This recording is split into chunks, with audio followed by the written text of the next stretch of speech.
Hey, Colin, thanks for coming on the show, man. Yeah, no worries. Yeah. Should we disclose our past? Oh yeah, for sure. Because there's a huge connection here. Yeah, we from childhood since elementary school. Oh yeah. Well, you were at Sussex Corner, right? Sussex Corner, starting in grade 2. I was in Sussex Elementary for grade 1. Right, and then did you go over with me in grade 5? Yeah, you did. Yeah. Because they picked a few of us to go. Yeah. To leave. Yeah. So me, you, Justin Birchall, and Ramy Gang. Yeah. And Ramy. Yeah. That's funny. For some reason, we lived in town and we were going to Sussex Corner. I can never remember why. Yeah. Well, I know I went because I had an accident in grade 1, like wiped out on the concrete. Their whole playground was like pure concrete at that time. Yeah. So I had a concussion and my parents were pissed. They did not want me to go back to Sussex Elementary School. Got you. Yeah. And I was in the hospital. It's like it was a big deal. Right. And so they sent me to Sussex Corner. I remember my dad told me the story. I think he got some sort of exception based on that. Like, no shit. He had to argue for it pretty hard because he knew the playground there was mostly grass. Okay, yeah. Yeah, I kind of wondered because we grew up pretty close to each other. So. There was something to do with the Mazerol kids.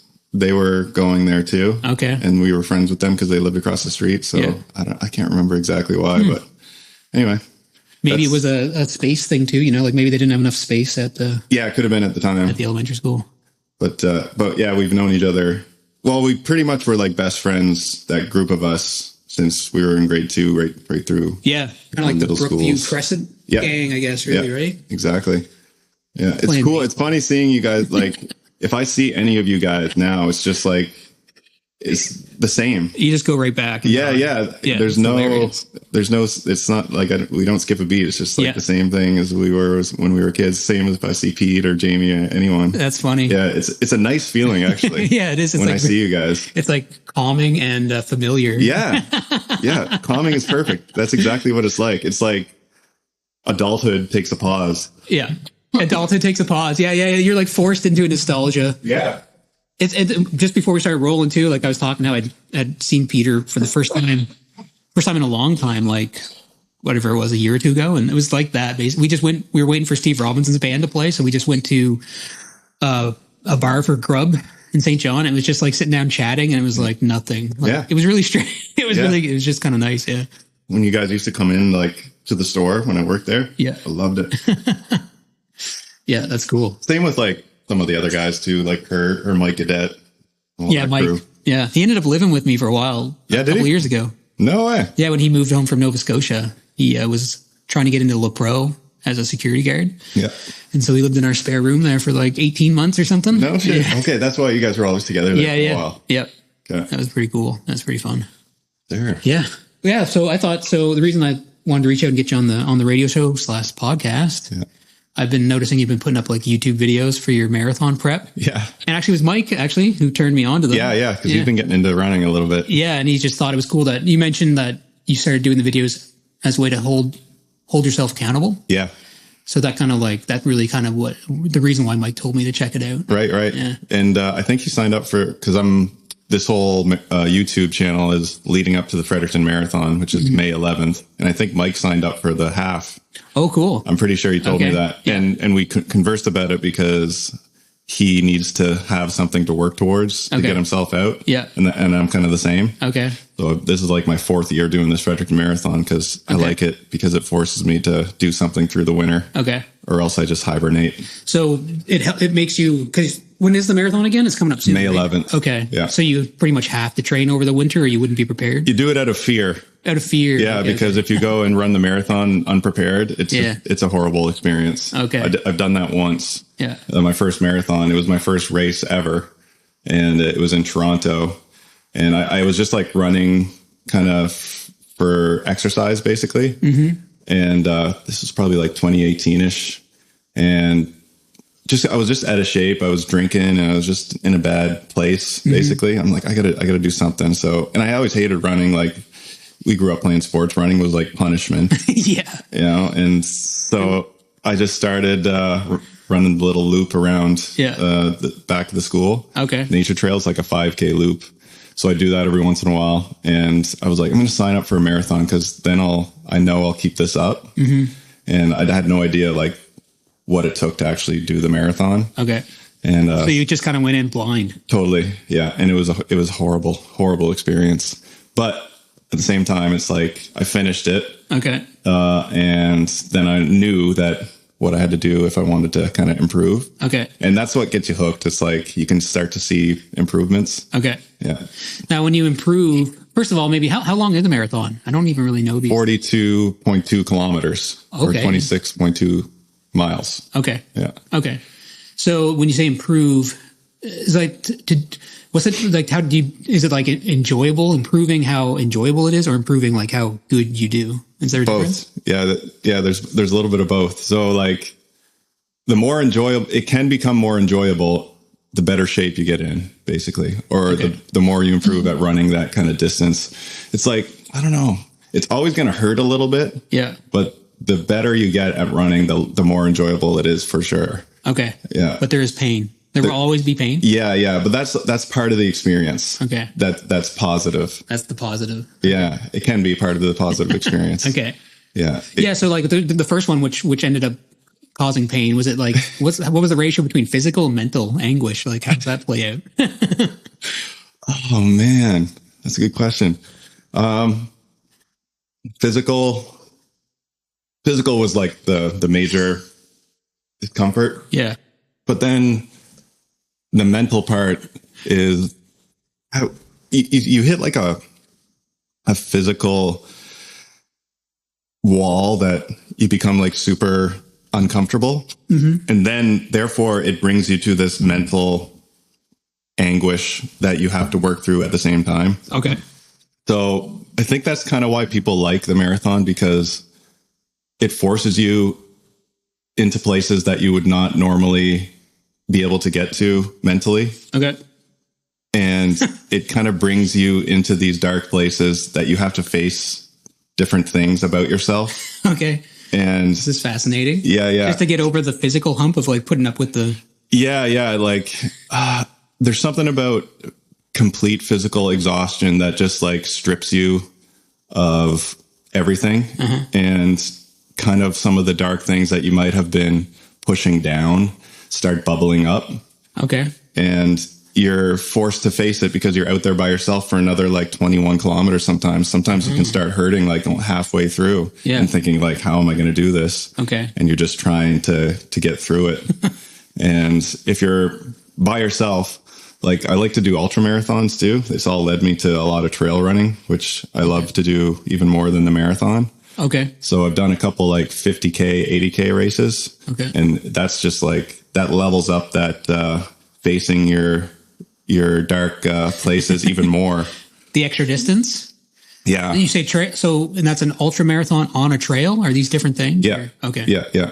So the ultra marathon, anything over the 42 kilometer mark is kind of considered an ultra marathon. Okay. So there's these races kind of all across the country now. It's becoming more and more popular, but there's 50Ks, 50 milers, which are like 80Ks, 100Ks, and then 100 milers, like the kind of ultimate ultra marathon distance. Okay, 100 miles. 160K. Yeah. And now it's getting even crazier. Like people are doing 200, 300 milers, which take multiple days. That's crazy. Multiple days. Yeah, multiple day events. So people are like falling asleep, taking naps on the trail and stuff. That's wild. That's crazy. Yeah. Would that be kind of like, I don't know. I wasn't really buddies with him, but Christian Meyer, is that what he would? Christian does that. That's what he'd be doing over in Europe. Yeah. So Christian, it's insane. So Christian's a friend of ours from high school. Yeah. I graduated with him. Yeah. Who became a professional cyclist, retired fairly young for his age. Yeah. And then picked up trail running as like something to do exercise wise. Yeah. When I saw him do that, cause we still follow him on Instagram and stuff. So, I'm like, he's going to get so obsessed with that. He's going to become like really, really good. Yeah. And that's exactly what happened. He signed a pro contract now as a trail runner. Oh, wow. That's 39, or I think he just turned 40. Okay. And, so he got into the limelight in the trail running scene because he won 140 kilometer race at UTMB, UTMB is like you chatted with him. Yeah. UTMB is like probably the most popular ultra marathon in the world. And during that week of UTMB, there's multiple races. Yeah. So at different distances. Mm-hmm. And there's one called the TDS. And the UTMB is the 100 miler. And the TDS, I think, is 140K maybe. But people consider the TDS, even though it's a bit of a shorter distance than UTMB, tougher because the terrain is tougher. And I think there's more climbing, like up hills. Yep. So Christian kind of out of nowhere came out and won that race. So he beat all of these, like, you know, guys who've been professionals for years and years. Yeah. So that shot him up into the limelight, and he signed this pro contract. That's awesome. Yeah. I didn't know about the contract. I think he was the first Canadian to win any of those kind of races. Yeah, he probably was. And yeah, at TDS for sure. That's wild. That's cool. Yeah. So yeah, it's fun.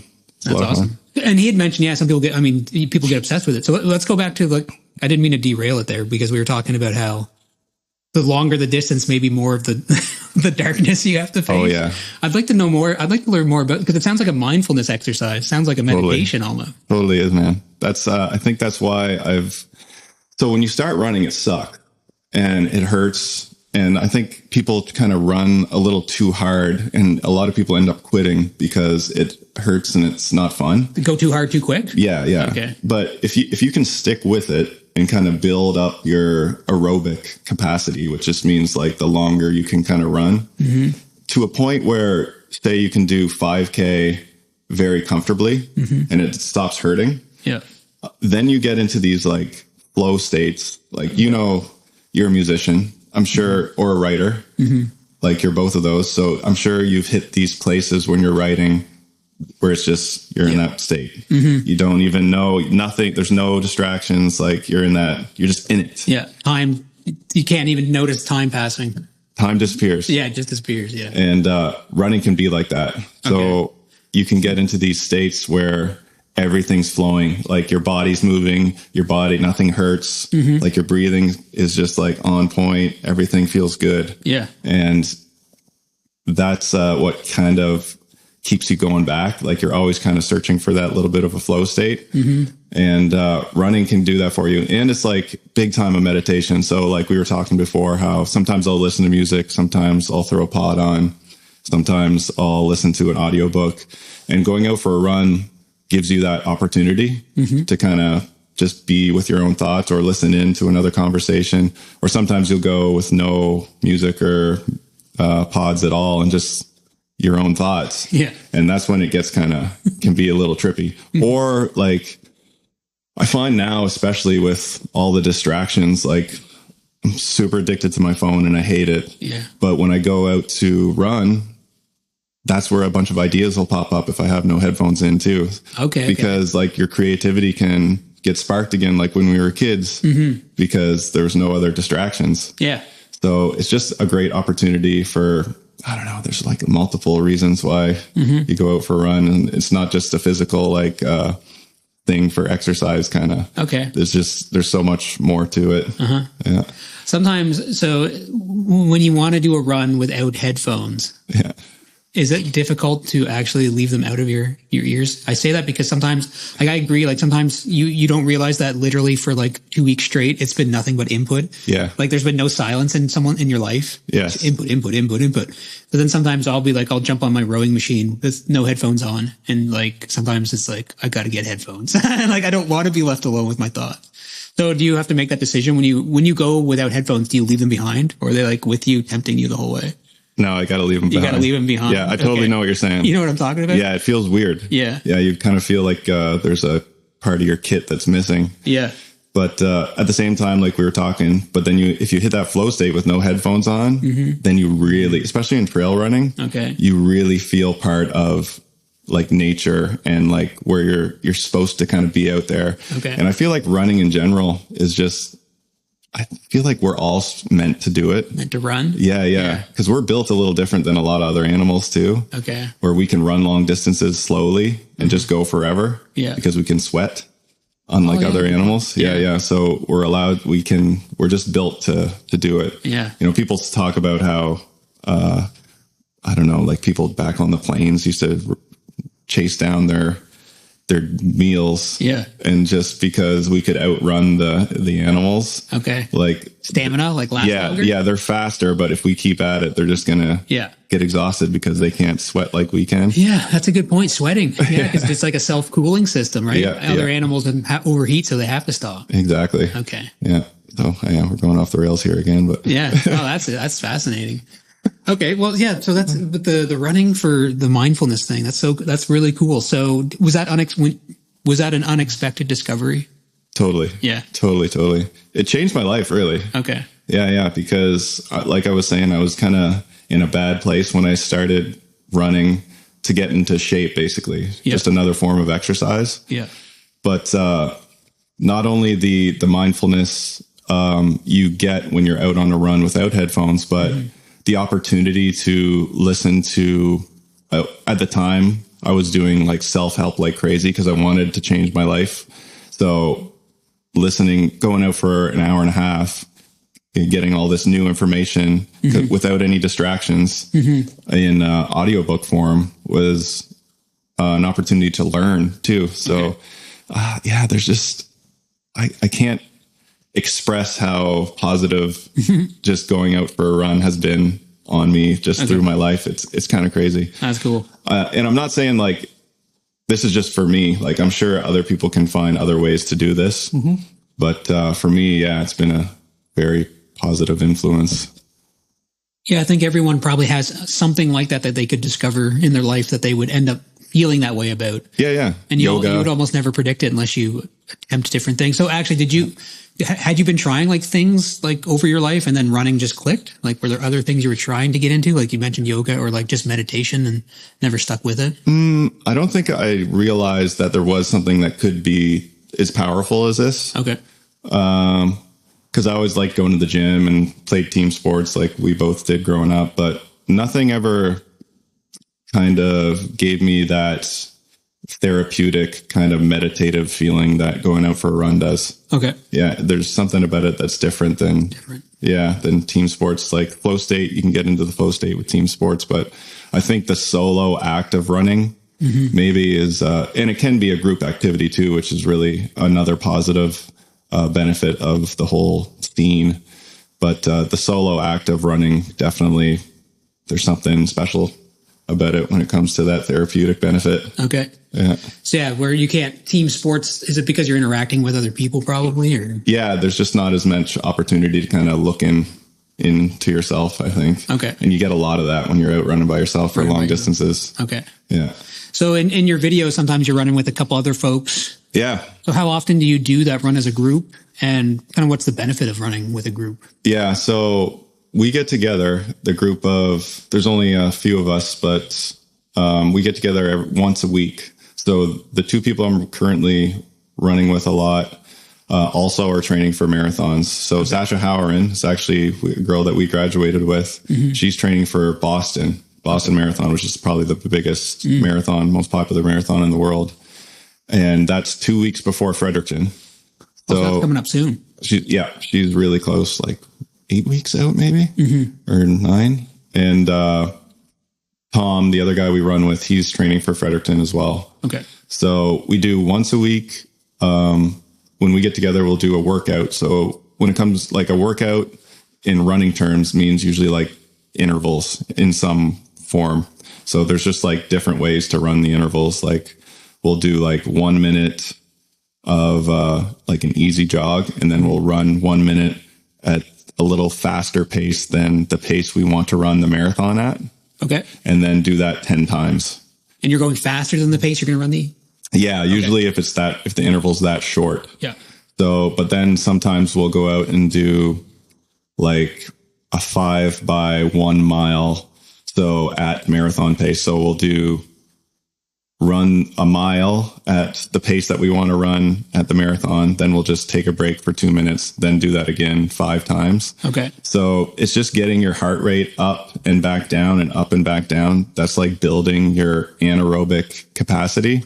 Okay. So anaerobic versus aerobic, if people don't know, aerobic is just like the capacity you can run for slow and long distances. And then your anaerobic capacity would be like fast and short speed. Okay. So you kind of have to balance those two out to manage that 42K distance. The 42K distance is really tough because, especially if you want to improve and continue to get faster. So you have to kind of build both of them up at the same time.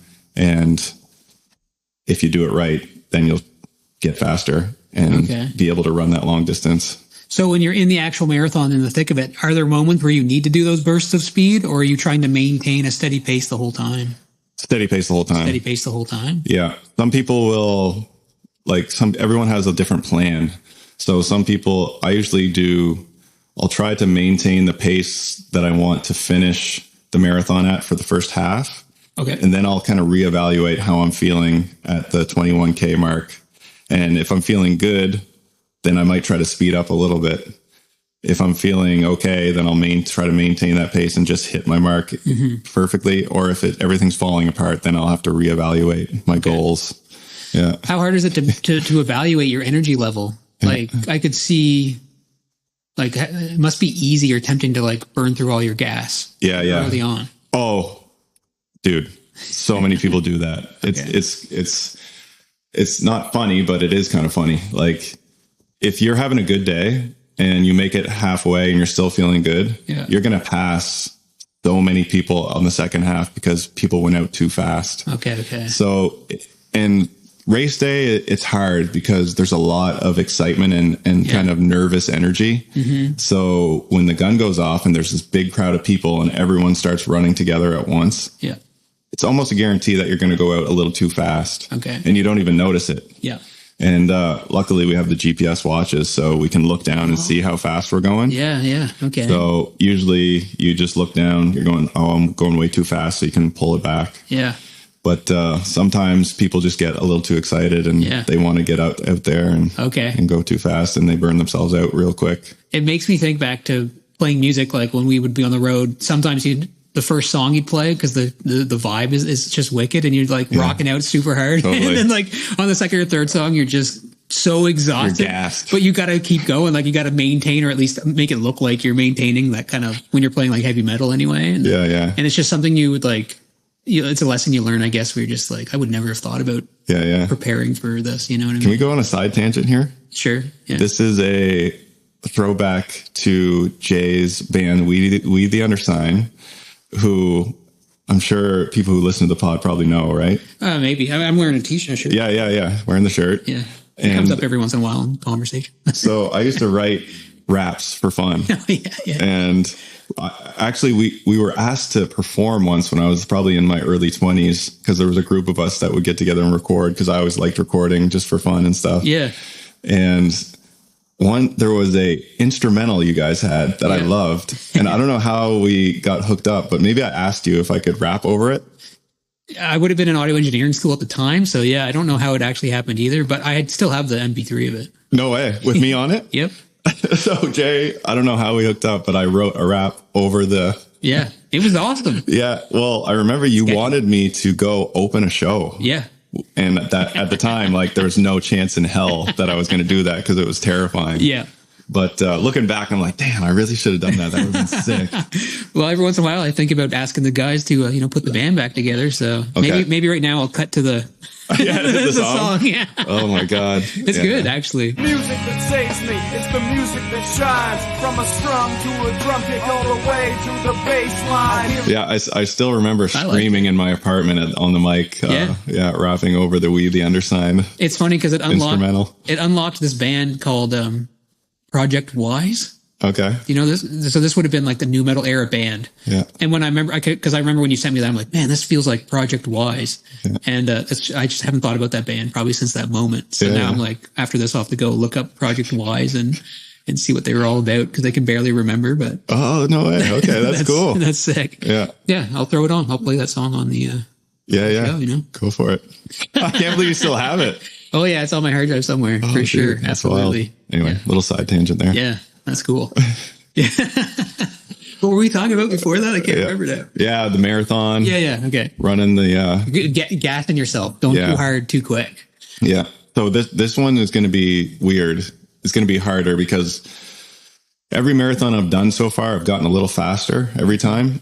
And every marathon, so this is where the mental aspect comes into play. So every marathon I've done, I've gone into the marathon telling myself, I don't really have a goal. Like I have an idea where I want to finish, but I don't really have a goal. And I'm telling myself this on purpose because I don't want to set a goal in case I don't hit it. Okay. So it's like this game I play with myself, even though I do want to hit it. I put it out there that I don't care. Okay. Yep. But I do care. Yeah, you do care. Yeah. So this marathon, I put it out there with the YouTube channel. Okay. That I'm going for a 250 marathon. And this is the first time I've ever done that. That's 2 hours and 50 minutes? Yeah. Okay. So that's a 3:59 per kilometer pace. So okay. If there's runners out there, they know that's going to be really hard. That's a tough goal. Yeah. You gotta run fast for a long time. Okay. So it's funny. It's a different feeling training because the mental game I would play with myself made it a lot easier because I made less pressure. I put less pressure on myself going into the marathon by saying I don't care, and it worked. Every marathon I've run so far, I've gone a little bit faster. Okay. So this one is feeling a little bit different already. Like not that I'm putting pressure on myself, but just throwing my goal out there just for people to see. Not that I'm getting a lot of views, the little running community that we have is supporting the videos really well. Yeah. I appreciate it. Yeah. A couple hundred views per video. Right. Yeah. That's pretty sweet. Yeah. So it's fun. Yeah. And and I love editing videos and filming and stuff. So the whole thing has been a lot of fun. Yeah. I think you mentioned it like a way to practice your editing, right? Yeah. Because like we were saying, if you haven't been editing consistently with the software, you get out of touch so quickly because the technology is moving so fast. So I bought Final Cut and they do like auto updates. Oh, nice. And so you're always going to be on top of it as long as I keep editing. Yeah. Keep using the skills, Yeah, exactly. Yeah. Sometimes with editing, like on Pro Tools, I'm the same way. Like I haven't used my laptop setup in a while. So even today I was a little bit like, oh, how's this going to play out? Yeah. But you can get into flow states with audio editing where you're just like, you just feel like a wizard. You're just like right in the zone. Yeah. And it becomes it's kind of fun, Yeah. So fun. It's really creative too. Editing can be pretty creative, Totally. That's been my favorite part. Like sitting down to do the edit. Yeah. And I try to get them out every Sunday night. So I'd love to spend more time, but there's like a time limit because I'll record a part of my run on Sunday. Yeah. And then I'll have to upload it that evening. So it's not like I get a lot of time to edit. Yeah. Hard deadlines are important though. I find that comes up a lot. If you don't set yourself a deadline, kind of like we were saying before we went on air, I was telling my story about the last album I made. And like I ended up quitting the job I was going to quit anyway, but a month early because I had this hard deadline that it just had to be done. Right. So it seemed crazy to quit a job a month early just because I haven't really sold any copies of the record. Like it's just hanging out in cyberspace. Yeah. But without the hard deadline, I don't, could have been kicked the can down the road forever. Exactly. Yeah. And there's been little, art projects I've done with photography and just through my life that I've started and it just fades into obscurity. Fades away. Yeah. But with the deadline and the people kind of tuning in now, again, not a lot, but you want to, people are messaging me like, cool. Not a lot. Yeah. Like I said, but there's a few people that are like, I'm looking forward to the vid every week. So I'm like, well, I have to do it now. Yeah. People are relying on it now. Yeah. And it does help. Like one of the main reasons why I decided to do it is I wish there was more kind of maritime because I take in a lot of running content on YouTube and I just wish there was more people locally doing it. Because I'm sure there's tons of creatives out there that love to film that just are runners. So why not just do it myself? Yeah. Yeah, that's cool. Yeah. And because you're probably right. People just don't think about how to do it, maybe, or like or to do it at all. Just because we're in New Brunswick, and sometimes it's like nothing's really happening around here. Right. Yeah. It's interesting. But there's so many good creatives. Yeah. Definitely. Oh yeah. And I don't know, YouTube like locally just hasn't been like tapped into. I find maybe in the music scene it's a little different, but it's kind of the same way. Like bands will put up live performances or music videos, and some bands will get a good amount of plays, and some people just kind of abandon it. I mean, it is it is a time sink if you don't, like, if you put a lot of time in editing, and, you know, eventually it might be disheartening, I guess, probably to some folks when you're not getting any sort of feedback. Yeah. But that's why you probably need to do it just for your own entertainment. Yeah. Yeah. At least at first. Yeah, exactly. Because otherwise you're just going to give up probably. Yeah. Because your time's better spent elsewhere where there's some income involved. Yeah. Because you need to live. Exactly. Yeah. And you need your sanity too. You like beat yourself up if you're creative. If you're like a creative and you also have like industry goals you want to meet, it can really poison your mind, you know, but at the same time, if you want to make a career of it, it's like, damn, you got to kind of have to do that. Yeah. Oh yeah. Totally get it. But that's why my Instagram page for this show is like, it's bare bones, because like, I mean, people probably look at it and be like, this could be so much better, but I just don't have that will kill the enjoyment of recording the interviews if I like spend more time organizing my Instagram. Or like, even the way they go out on YouTube, you know, like I know I should be doing it better, but I just like, they won't happen if I follow that path too aggressively. Like, I get it, man. I don't even look at the analytics. Like YouTube is unbelievable, the information they give you analytically. Yeah. And there's no point in looking at it. It's just why.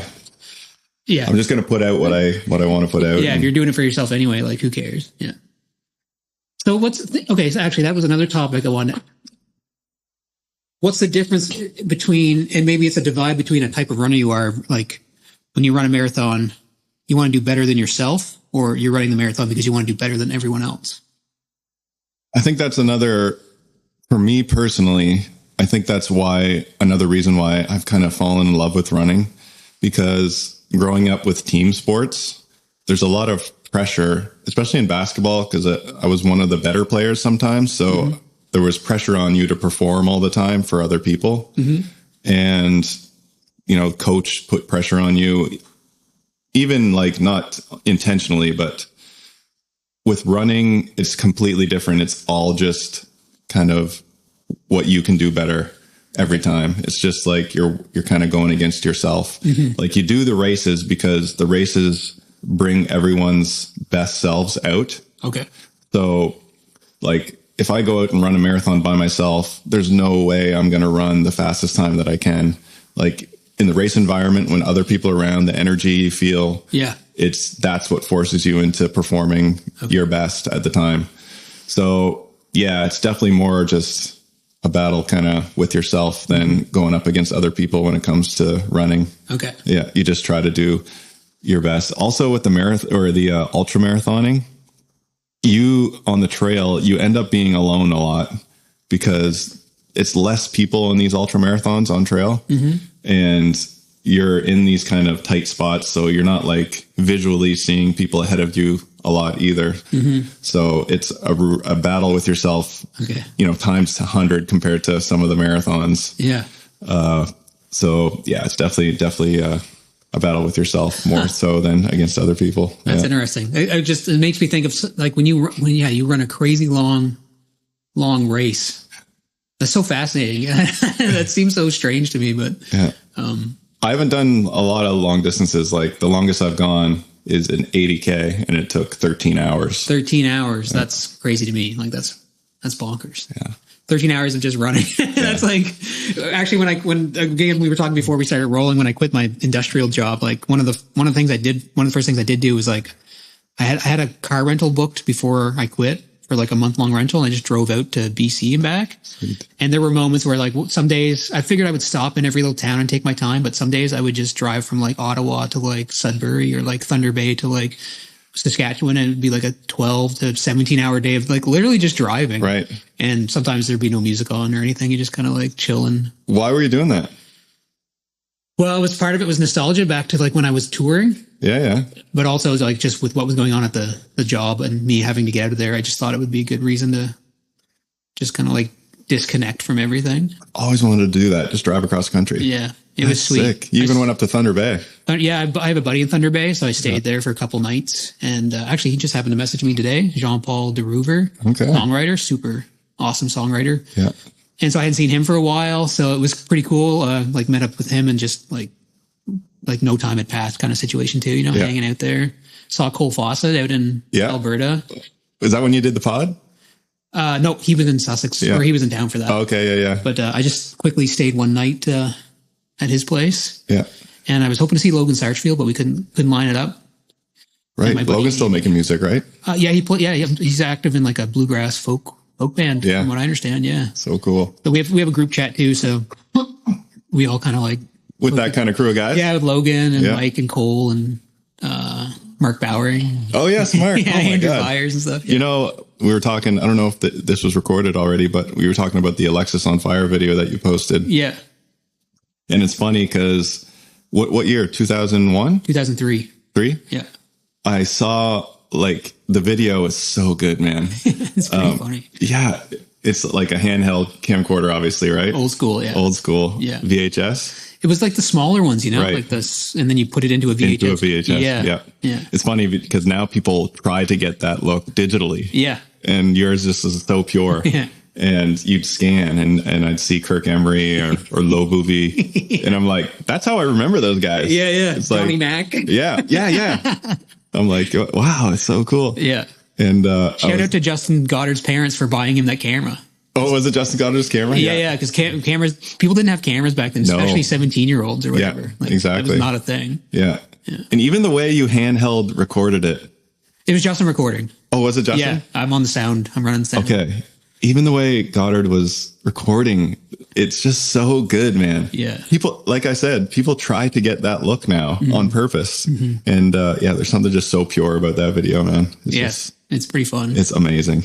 And there's a band in Halifax. I think they're called I Dialed Your Number. I interviewed the singer. Her name's Jessie. She's young. She's probably like 20 or 21 or something, which I didn't realize at the time. But her music video, she literally went out and found an old VHS camcorder because she was like, she wanted the effect, but not digitally, legitimate. So it's like literally a music video made with like I think she's 20 or 21. Exactly. It's kind of funny. Oh, it's like people listen to vinyl, I guess. Yeah. It's just a certain aesthetic. So what is a routine when you're getting ready to go for a training run? Like, do you have like depending what type of training session you're going to do, like, do you have like a routine, or do you just like throw the shoes on and get out there as quick as you can before you talk yourself out of it? Yeah. For me, I'm not too crazy on the routine. I guess what I do is try to get the only thing I really do is chug a bunch of water before and try to get a little bit of carbohydrate in. Right before the run? Before. Okay. Yeah. And that's pretty much it. Do you carry snacks with you or anything? Is that? Yeah. I'll always carry water because I'm a bad sweater. Like I sweat like crazy. Okay. So I'll have I have like a stretchy belt I put around my waist, and I have these soft flask water bottles. Mm-hmm. So the more you drink, the smaller it gets, kind of.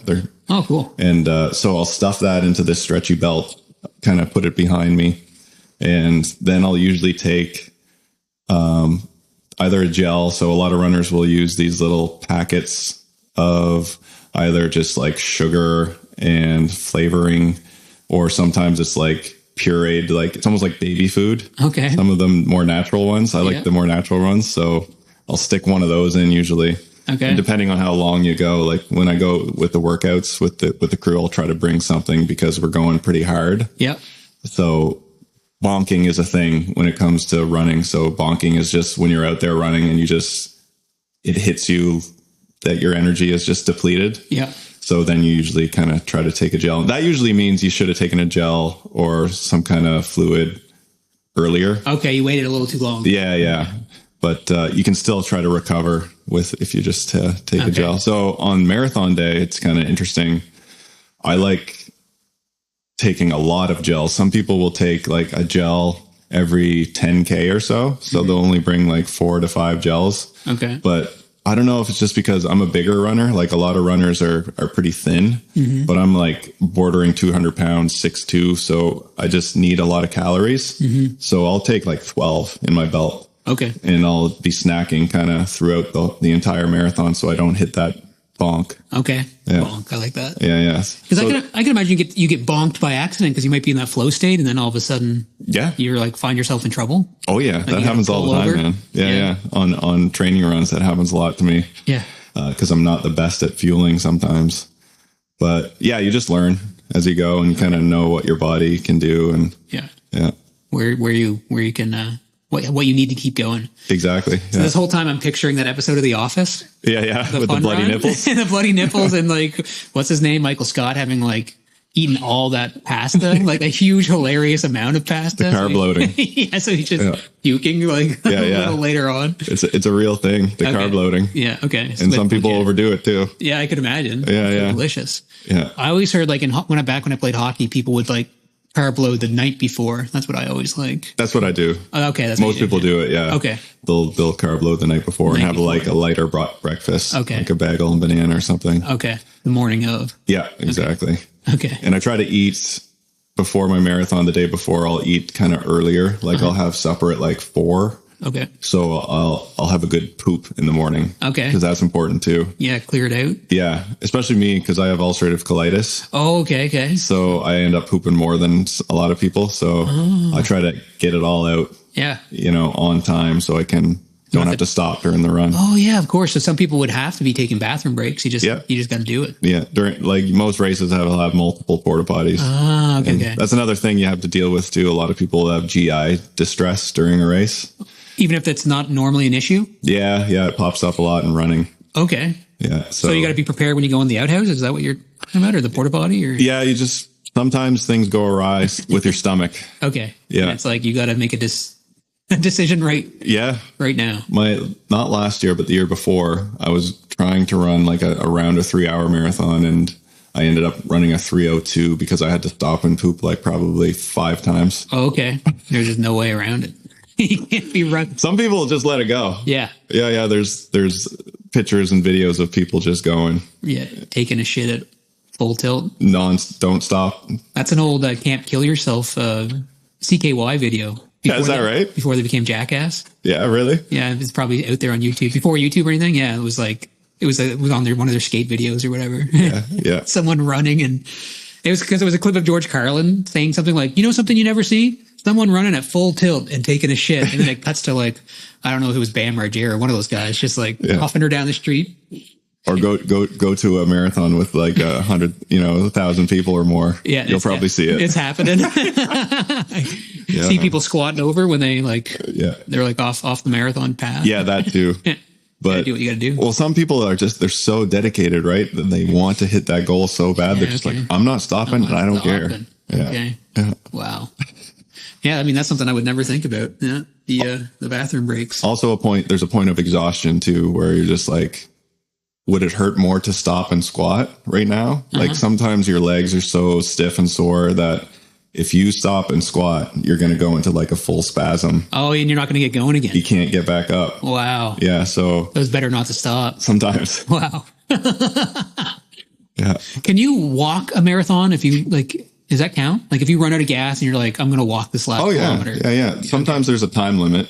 Okay. I'm not actually sure if Fredericton has a time limit or not. Mm-hmm. But some people, like a lot of people do it. Okay. That's a strategy for some people too. They'll run 15 minutes and walk for a couple minutes, run 15 minutes, walk a couple minutes just to finish the marathon. Yeah. And finishing a marathon, no matter what time, is impressive. But some people will walk. So it's the distance that makes it a marathon, but kind of like the organizers of the marathon can set rules or guidelines or. Yeah, almost. I'm pretty sure there's time limits on pretty much every race. Okay. So if you're kind of lagging behind, they'll just kind of pull you off course. There's usually like a someone on a bike or a car that kind of leads the last people in. So they'll follow kind of at the back of the pack. Okay. And make sure everyone's kind of finishing. Oh, okay, cool. Yeah. Yeah. So something like Fredericton, like for Boston, you have to qualify, but for Fredericton, is it kind of like anyone can sign up? Anyone can sign up? Yeah. So, but not every marathon is a Boston qualifying race. So Fredericton's really popular because it's flat and people can run fast times and qualify for Boston if they hit their time. So there's multiple different times depending on your age group when it comes to qualifying for Boston. Okay. So you have to find a marathon that's a Boston qualifying marathon. Oh, so Fredericton is one. Fredericton's one. Okay. Yeah. And then depending on your age, it usually goes like, I think 20, 25, 20s, or 25, or 19 to 24, maybe 25 to 30. Anyway, I'm in the 35 to 39 right now. And I have been since I've been running marathons, basically. For a few more months. But people keep getting faster. So my Boston qualifying time last year was 3:05. I had to have to run under that to qualify for Boston. Under 3:05. And you were saying 2:50 is quite an accomplishment? Yeah, that's okay for me. Yeah. And where you're at? Okay, so 3:05. But people keep getting faster overall. So they have to keep dropping the times. So to limit the amount of people. Yeah. So this year I have to run under 3 hours, even though I'm still in the same age bracket. So the 35 to 39 age bracket, which was a 3:05 BQ Boston qualifying time last year, is now a 3 hour. And so obviously that's a big difference, right? 5 minutes? Because it can be. Yeah. Yeah. Wow. Yeah. And so if you get under that, are you automatically allowed to go to Boston, or is there like... That's another... So you qualify for Boston automatically, yes, but it doesn't necessarily mean you're going to get in. So you still have to apply, like put your name into Boston. And there's so many people that apply for Boston that depending on how fast you went under the Boston qualifying time matters. Okay. So say... Like grade on a curve sort of deal. Yeah. Okay. So say like I run my qualifying time under 3 hours, which would be, and I just make it under like a 2:59, and tons of more people run like a 2:55. I might not get in. Might not get in, even though I got my Boston qualifying time. Okay. Yeah. So it's kind of like people getting their moose license. Yeah, it is. You're just like perfect. Yeah. I qualify, but I'm not guaranteed. Yeah. Interesting. Yeah. Okay, that's cool. That's it. That would. So is Boston? So Boston is the most famous, probably, right? I mean, for sure. There's multiple major marathons. Okay. So, but Boston is probably the most well known. Is it linked together in some sort of circuit, the way like the PGA golf is? You know? Or, yeah. Okay. Yeah, I don't know. Yeah, so like all the professional runners will try to hit like the major marathons because the money is the best there. Like if you win one of the majors, you get a good chunk of money. Okay. But also they're usually in like pretty epic places. Like New York City has a major, Boston has a major, London. There's a new one in Australia, I think in what's the big city in Australia? Like, there's Sydney and Sydney. Melbourne. I think it's in Sydney. Melbourne. Yeah. And I'm missing one in Europe. Feels like there'd be one in Japan for some reason. Yeah, there's Tokyo. That's another major. Okay. And that would be sweet. You should go to Tokyo. Yeah, that'd be good. Tokyo and New York City are the ones I'd really love to do. Okay. Yeah. That'd make for some good YouTube content. Right? It's just getting down there. Yeah. So expensive. You get a sponsor. That's it. And it's funny because this the Sydney one is brand new. So people, their life goals are to run every major marathon. Mm-hmm. So there's these people that have ran them all, but now they have to make this trip to Australia to complete the circuit now. Yeah. Okay. Oh my God, I'm blanking. That's a good reason to go to Australia, though. I mean, it's a financial commitment, I'd imagine, but it's another reason I just love the trail running and kind of running scene. It's like a great excuse to travel to places. Okay. Like I've traveled to John Corbett. Yeah. Me and him 2 summers ago went out to BC just to run a race. Oh, cool. So we made a whole trip about it. Nice. And we met up in Vancouver and drove to Squamish where this 50K race was. Okay. And it was just awesome. It was a good excuse to go explore out there. That's really cool. Yeah. And I've gone to Quebec for a couple of races. Same thing. Okay. Yeah. That's cool. I've been half joking a couple times with like you and Kurt about trying to get something going here and get Christian to come over as like the celebrity runner. There's a big race in the plans right now, man. There is? Okay. So we had a race at Poli last summer. Okay. Or last fall. All right. So that was kind of like the first trail race ever in the Sussex area. And we had it at Poli, and it was pretty big success for first year. Okay. So we're going to do that race again. But the guy that helped me, I kind of spurred the idea of getting the race going. Yeah. But I didn't know what I was doing. So I tried to recruit this guy who runs all these races in St. John. Okay. Mark McColgan. And he decided to come help. So he took over the race, and they do an amazing job, him and his girlfriend. And so his dream is to have 100-mile race. Like I was saying, the trail running kind of famous race is the 100-mile distance. Like that's the kind of real trail running race, even though there's tons of other ones, but 100 miles, like the most respected, I should say, I guess. Okay.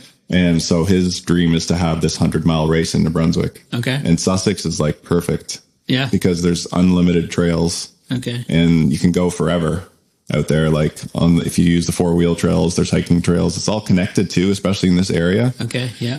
So we've started to build out the course that we plan on using for the 100-mile race. Cool. So I don't know, it won't happen this summer, but it probably, as long as we can get permits for running on people's land, that'll be the biggest hurdle.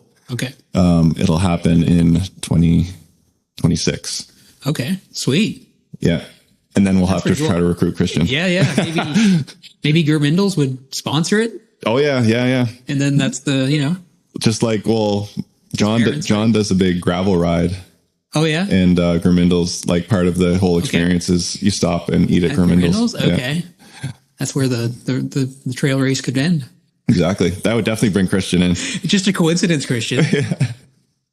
Cool. So when you're doing this big trail run like that, does it all have to be like the whole course has to be like fresh, or are you allowed to lap certain areas? Like how does that work? Yes, it depends on the race. So like some of them are point to point. So you start in one place, finish in a different place. Okay. Some of them are looped. Yeah. So one big circle around like a place, and some of them are multiple loops.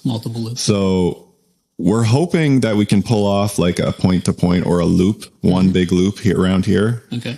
But it's the getting the permits for the land use is going to be hard. So if we say we find a loop that we can permit, that's like half of the distance, we might just do two loops to hit the 100-mile mark. Okay. And some, there's other races in the country that do that, but preferably it would be like a point to point or a big, huge loop. Okay. Just because you get to experience like, different places the entire race where instead of just doing the same loop twice. Yeah. But we'll see. We'll see what we figure out. We're going to try to make that happen, figure out the course this summer. Okay. That would be awesome. Yeah. I bet Kirk Goddard would get on that. Oh yeah. He'll be involved. He'll be included. Yeah. Yeah. All right. He still won't come on the show.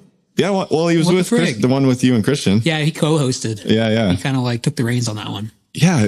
But he literally like in Geneva right now. He's one of the most interesting guys.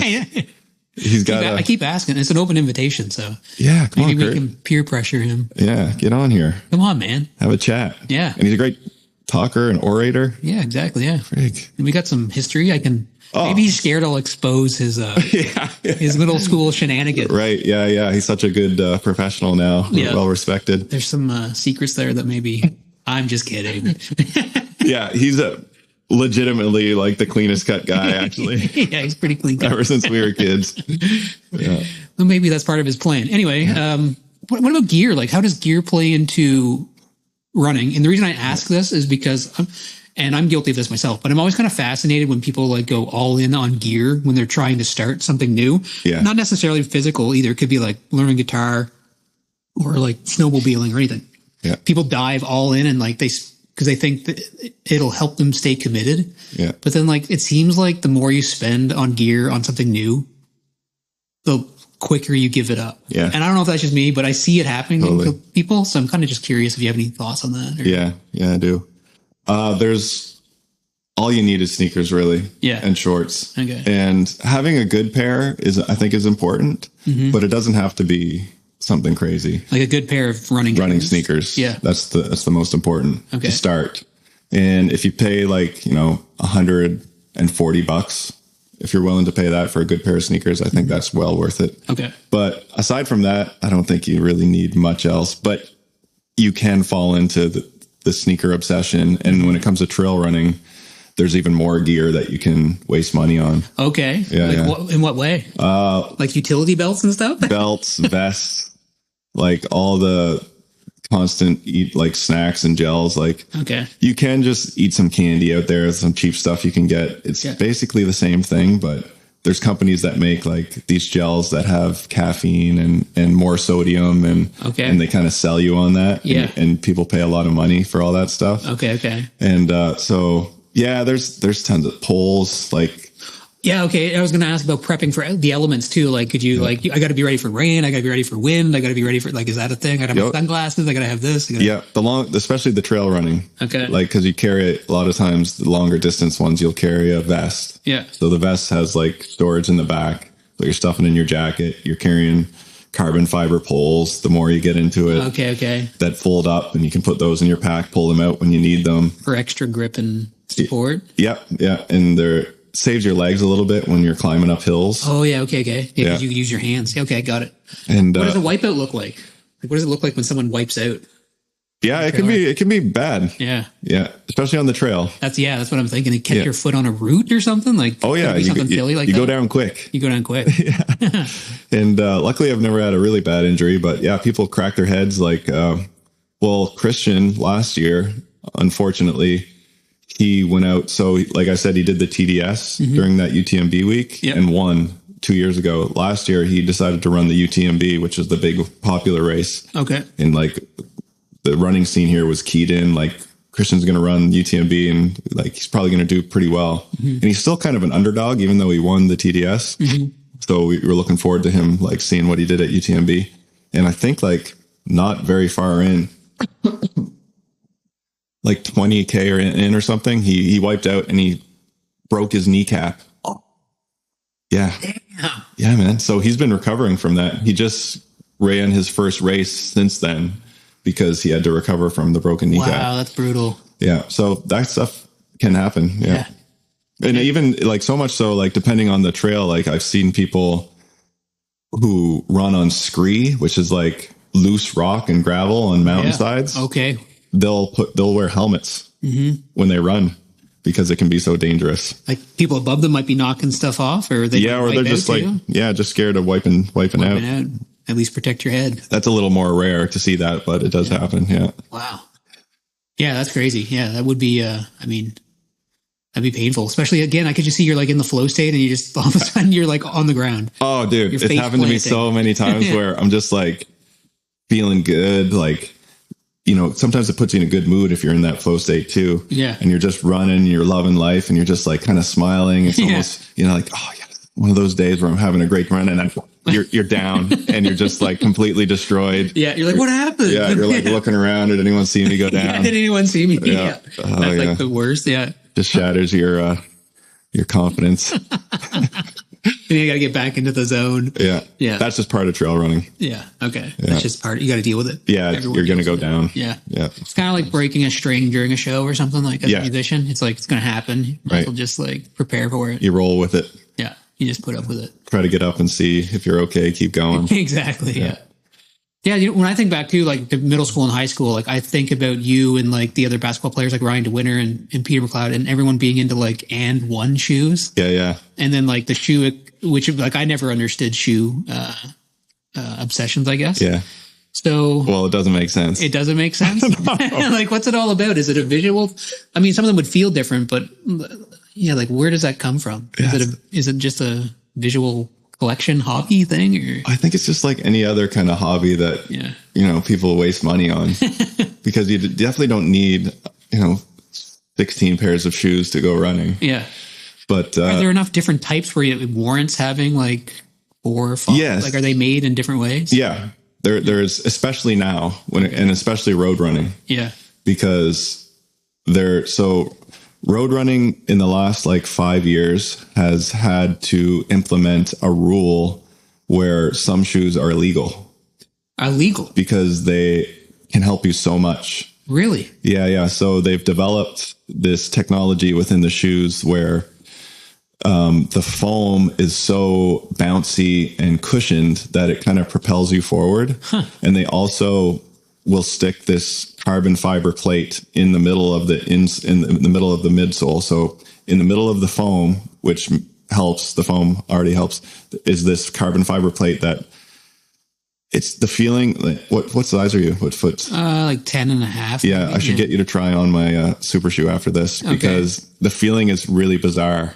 You put on these super shoes and they force you forward, like, and it's a cool feeling. And when you put them on and go for a run, you're like, I am the fastest man alive. Like they make you feel faster. And they do actually make you faster. Okay. Like Nike came out with the first kind of pair, and they were called the Nike Vaporfly 4%. So in their testing, they proved that they'll make you 4% quicker. Wow, so it's quantifiable. Or at the elite level. Yeah. Okay. You know, the sub elites, we think that it does health, and I think it probably does a little bit. But it could be more of a mental thing. But when it comes to people who are, you know, on the edge where seconds matter, the shoes were helping so much that they had to make like a stack height limit. So the stack heights were getting higher and higher. Okay. So more propulsion. Yeah. And they're like, okay, we have to, make a limit to how crazy these shoes can be. Yeah. And how many plates. So some people were trying like multiple plates to give you even more propulsion. So the rule is a 40 millimeter stack height in the shoe is the max. Okay. And there's only one plate allowed inside the shoe. Okay. It's crazy, man. That's wild. Yeah. Yeah. So but the price of these super shoes are absurd and they don't last. Oh, they wear out. Oh, of course. Yeah. Yeah. You can kind of wear them maybe for 2 races, and then the benefit is kind of gone. The foam or compressed or whatever. Exactly. The elasticity is gone. Yeah. And so are we talking like $300-400? Yeah. Yeah. Okay. Yeah. Exactly. That's neat though. You know, I have flat feet and like my knees are starting to give me trouble. Like I kind of wonder if that would be useful for someone just in general. Or? It's another good thing about the super shoe is they do kind of save your legs a little bit because the cushion is so soft. Okay. But they don't they don't last. It's not a shoe that you could run, the whole season with, basically. Yeah. Okay. It's just like a 1 or 2 off. Yeah. Save it for the race kind of thing. Yep. You buy them specifically for the race day. For the race. And you retire them. Yeah. Okay. Yeah. Wow, that's neat. I would never have, that makes total sense hearing you explain the like the thought behind the technology, but it's just like, that's super fascinating, to be honest. But there is something about the growing up in the 90s with basketball sneakers that has kind of continued now with my obsession with running shoes. Okay. I think it's something about, Jordan in the mid 90s started coming out with these really cool the Air Jordans. Yeah. Like the Jordan 11 was the one, the patent leather. I don't know if you remember that one. It was white with patent leather around it. Was it white and black, or and had his silhouette on it or whatever, right? Yeah, exactly. And that had a carbon shank in it too, which was interesting technology at the time. Okay. But like the basketball scene just became completely obsessed with shoes at that point. Okay. And more people were getting signature models, so you could wear like your favorite player's signature model. Like Allen Iverson was huge when we were kids. Yeah, I remember him. And he had Reebok, so everyone wanted his Reebok. And this was new at this point, like signature model shoes? Yeah, Jordan was like the first one. Okay. And in the mid 90s, more and more people started getting the signature models. So Iverson had one, Tracy McGrady had one, Vince Carter, all these guys had signature models that you could wear as a kid. Okay. So everyone wanted the Vince Carters too. Vince Carters. What about Bryant Reeves? Did he have his? Bryant Reeves. Big Country. Big Country. I don't think so. He wasn't around that long, I guess. Yeah. Shout out to the Grizzlies. Yeah, the Vancouver Grizzlies. Yep. Okay, well, that's pretty cool. Wow. But of course, but someone could spend $100-150 and get like a pair of like Sauconys or like. Yeah, Sauconys. Sauconys? Yeah. Like go to your like local running store and they can just fit you with like a good sneaker for $140-150 that'll last you, the whole year basically. The whole year. Okay. Yeah. I started buying like those kind of price range sneakers, 100 and 120. I don't do any running at all, but it was worth it. That was like one of the best decisions I ever made. Yeah, as we get older, it kind of does matter what you throw on there. Yeah, like $29.99 Walmarts versus like $129, totally worth it. Yeah, exactly. Yeah. Especially if you're just walking around, they can last you a couple of years even. Exactly, yeah. And it just feels so much nicer on your joints. Yeah. The more cush, the better. Yeah. Okay, so really it comes down to shoes, and then... that's kind of the main, if that's really the only hurdle if someone's looking to just like get started, they really don't need, they can just jump into it with a pair of shoes. But I'm warning you, if you do get into running, you'll hit the obsession. It's going to take over. It's going to take over and you'll end up spending money that you probably shouldn't. But but you don't need to. You don't need to. Yeah.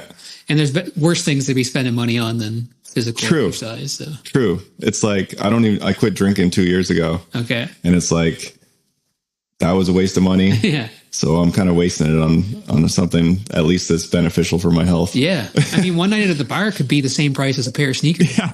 That'll last a year. Totally, man. So, Yeah. I think about that too. Yeah. Two weekends out can buy you a pair of super shoes. Super shoes. There you go. Yeah. Take a couple of weeks off and you're good. Yeah. That's fascinating. Yeah. Cool. So yeah, Fredericton Marathon's coming up. And then do you hope to get into Boston? Is that kind of your main, do you have is that your highest goal? Is that the way to? This year I'm going to try. I'm going to try it. Last year I did get a Boston qualifying time, but I didn't plan on going. Yeah. This year, because Tom, the guy I train with, wants to go too. If we both get in, I think we'll actually try to go down to Boston and run it. Okay. Yeah. That's really cool. Yeah. And hopefully I'll document it. Yeah, you should. You should try, as long as it's not too distracting or whatever, I imagine. No. Yeah. No, I think it won't be like an every week thing, but I think I'll continue with like the running vlogs and stuff once in a while, even after Fredericton's over. After Fredericton? Okay. Just because it's been so fun. Yeah. Yeah. And, some people have responded to it and that encourages you to keep going. Yeah. I liked it. And there was one of the ones where you flashed that baseball picture, with a bunch of Sussex. Oh, yeah. People. I was I've been meaning to pause that just to look at. Were you on that one? I have no idea. I can't. I played baseball a little bit back then, but I don't think I can't really remember, but I'd have to look at it again because we played baseball a lot. Yeah. I got out of sports late middle school or early high school. I think I stopped. I kind of gave it up. But right. Yeah. Baseball, 5-pitch and stuff. Yeah. We were all kind of on those teams, I guess. Yeah. Jay was a damn good baseball player too, and hockey. Road hockey too. Road hockey was where it was at. Yeah, you don't see that happening too much. No. But, yeah, you never see the kids out there anymore. No. Road hockey. Yeah, we lived for that back in the day. Yeah. Gordon Street. Yeah. Yeah. Shout out Gordon Street. Oh my God, that was fun. Yeah, that's cool.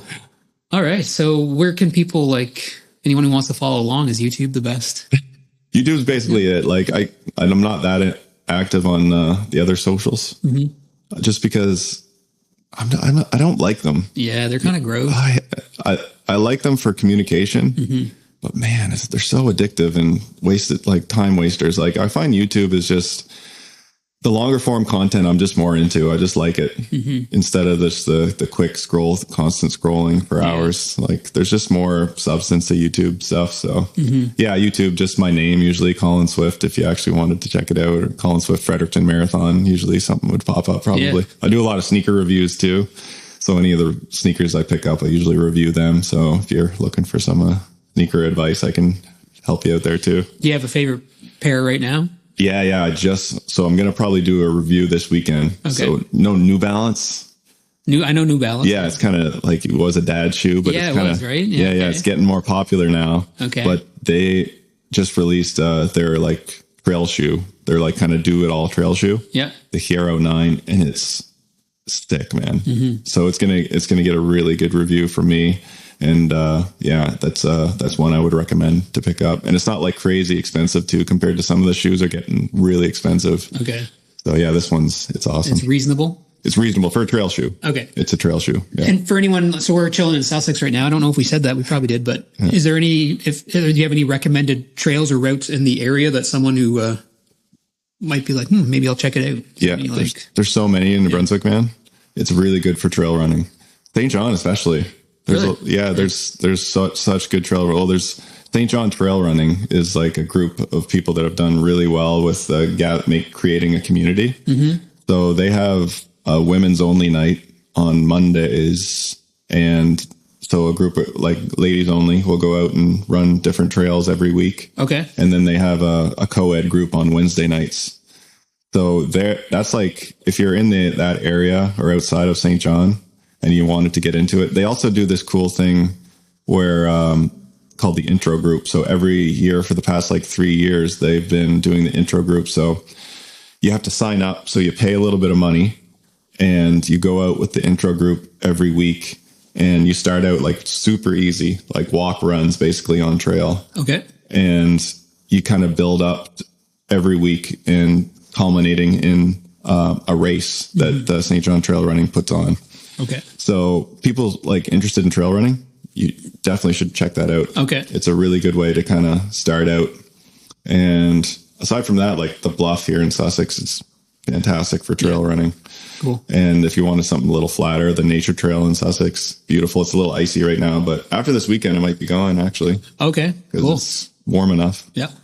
But Nature Trail in Sussex, the Bluff in Sussex, well worth, especially the Bluff, worth checking out, even for a hike. Yeah, the Bluff's beautiful. Yeah. Get to the top. It's well worth, and it's short. It's like if you park down close to the water tower, I think it's like less than 2 kilometers up and then 2 kilometers back down. So yeah, it's quick and beautiful and easy, relatively easy. I think someone like me can do it no problem. So. Oh yeah, man. Yeah, anyone can do it. This is kind of insider baseball, maybe in terms of Sussex. But do you remember when the Bluff was like a secret? Yeah, man. It was fenced off, and you had to walk around on that trail that wasn't supposed, like the foot trail or whatever, the footpath. Well, Christian and the guy I biked with the most was Josh Stewart. Okay, we would bike up there, and I'd come home and tell my parents like, "There's this really cool like lookout. Yeah, like you got to go see it." And they were just like, "Yeah, what are you talking about?" Yeah. And then like years later, when I'm an adult, they go up there and they're like, "You were biking that as a kid?" They're horrified. And now it's well maintained with bike trails and everything. Yeah, but it was very DIY back exactly 20 years ago or whatever. Yeah. But the McNair boys, like John, who owns Outdoor Elements, the outdoor shop in town, they kind of built all those trails originally. Okay. For mountain biking. Yeah. And now I think COVID really kind of exploded the popularity of a lot of the trails in New Brunswick because people wanted to get outside, right? Yeah. And social media too. Okay. Because people see the pictures now. So yeah, it's beautiful once you get up to even that first lookout or whatever. It's like nice, relaxing. It's awesome. It never gets old. I go up there like every day in the summer. So. Yeah, it never gets old. Yeah. It's true. Yeah, I've been up there quite a few times, and it's like I actually took a guitar up there and wrote a couple songs. Just kind of like came out of nowhere. I sat down on a stump and halfway up the trail, and bam, just a song just appeared, and I was like, "Thanks, Bluff." Totally. Oh, I can see that happening. Yeah. It's like just sitting on the edge there looking out. Yeah. Lots of inspiration coming in. Big time. Yeah. All right, man. That was awesome. Is there anything else you want to plug or chat about? That was fascinating. Yeah. I mean, I'm sure we could talk all day, man. Yeah. But just looking forward to Fredericton. If you want to check out the channel, check it out. It's nothing too interesting. It's just fun to follow along with the local person, I guess. And well, I think the videos are well done, and it's like it's cool seeing the drone footage, right? Like you're using a drone sometimes to follow behind you. I picked up a really cool drone. Like I don't need a controller or anything. Okay, it just follows me. So it's like as big as my palm. It's tiny. Yeah, and I just set it up. And do you tell it what distance to stay behind you or anything like that? It can just There's like 3 settings. There's close, medium, and far. Okay. So depending on that, I can kind of make the angle look a little different. Yeah. But it just follows me. I don't have to do anything. It's really cool. Cool. Yeah. That's awesome. Yeah. Well, I suggest everyone check it out. I think it's a great little channel and documenting your journey to the marathon, to the Fredericton Marathon. So thanks, man. I've been digging it. So awesome. Cool. Until next time. Yeah. Great chatting with you, man. Yeah, man. Thanks a lot.